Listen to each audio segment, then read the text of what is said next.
ਲਓ ਜੀ ਅੰਮਾ ਜੀ, ਤੁਸੀਂ ਹੁਣ ਜ਼ਿੰਦਗੀ ਦਾ ਪਹਾੜਾ ਸੁਣਾਓ ਸਾਰਿਆਂ ਨੂੰ, ਸਾਰੀ ਦੁਨੀਆ ਨੂੰ ਸੁਣਾਓ। ਸ਼ਾਬਾਸ਼, ਉੱਚੀ ਬੋਲੋ। ਇੱਕ ਦਾਇਆ ਦਾਇਆ ਤੇ ਬੜਾ ਸੁਖ ਪਾਇਆ। ਬਚਪਨ ਬੱਚਾ ਕਿੰਨਾ ਸੁਖ ਪਾਉਂਦਾ ਹੈ। ਕੋਈ ਚੁੱਕਦਾ ਇਧਰੋਂ ਕੋਈ ਇਧਰੋਂ, ਹੁਣ ਪਿਆਰ ਕਰਦਾ।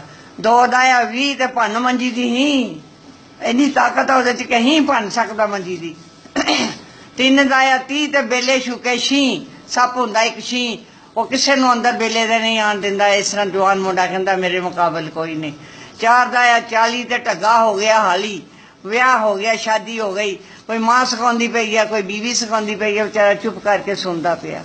ਪੰਜ ਦਾਇਆ 50 ਤੇ ਗੱਲ ਚ ਪੈ ਗਿਆ ਫਾ, ਬੱਚੇ ਹੋ ਗਏ, ਉੱਠ ਉੱਠ ਕੇ ਰਾਤਾਂ ਫੀਡਰ ਪਿਆਉਂਦਾ ਪਿਆ, ਕਮਜ਼ੋਰ ਹੋ ਗਿਆ। 6 ਦਾਇਆ 60 ਤੇ ਫੜ ਖਲੋਤਾ ਲੱਠ, ਬੱਚੇ ਪਾਲ ਪਾਲ ਕੇ ਕਮਜ਼ੋਰ ਹੋ ਗਿਆ, ਲਾਠੀ ਫੜ ਕੇ ਤੁਰਨ ਲੱਗ ਪਿਆ। 7 ਦਾਇਆ 70 ਤੇ 70 ਬਤਰ ਗਿਆ, ਉਲਟ ਪੁਲਟ ਗੱਲਾਂ ਕਰਨ ਲੱਗ ਪਿਆ। 8 ਦਾਇਆ 80 ਤੇ ਗੱਲ ਚ ਪੈ ਗਈ ਰੱਸੀ।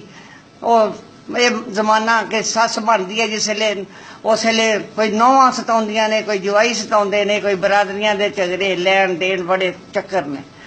9 ਦਾਇਆ 90 ਦੰਦ ਨਿਕਲ ਗਏ ਮੂੰਹੋਂ, ਮੂੰਹੋਂ ਗੱਲ ਨਾ ਫੱਬੇ, ਫੱਪ ਫੱਪ ਬੰਦਾ ਕਰਦਾ।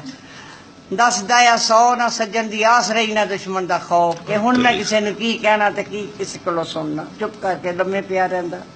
ਇਹ ਜ਼ਿੰਦਗੀ ਦਾ ਪਹਾੜਾ ਜੀ। ਕਿਆ ਬਾਤ ਹੈ ਜੀ, ਕਿਆ ਬਾਤ ਹੈ, ਕਿਆ ਬਾਤ ਹੈ। ਹੁਣ ਅਸੀਂ ਇੱਧਰ ਦੇਖੋ, कैमरे वाल देखो, कैमरे वाल देखो, साड़ी दोवां की फोटो बनती पई है। जिंदगी का पहाड़ा था जी, ये हमारी बहुत प्यारी खाला है, इन्होंने जिंदगी का पहाड़ा बताया। आप लोग सब मतलब मर्द हजरात के लिए, ये मर्द मजलूम होते हैं, इन्होंने हमारी लाज रखी है। अल्लाह ताला उनको सलामत रखे। लो जी।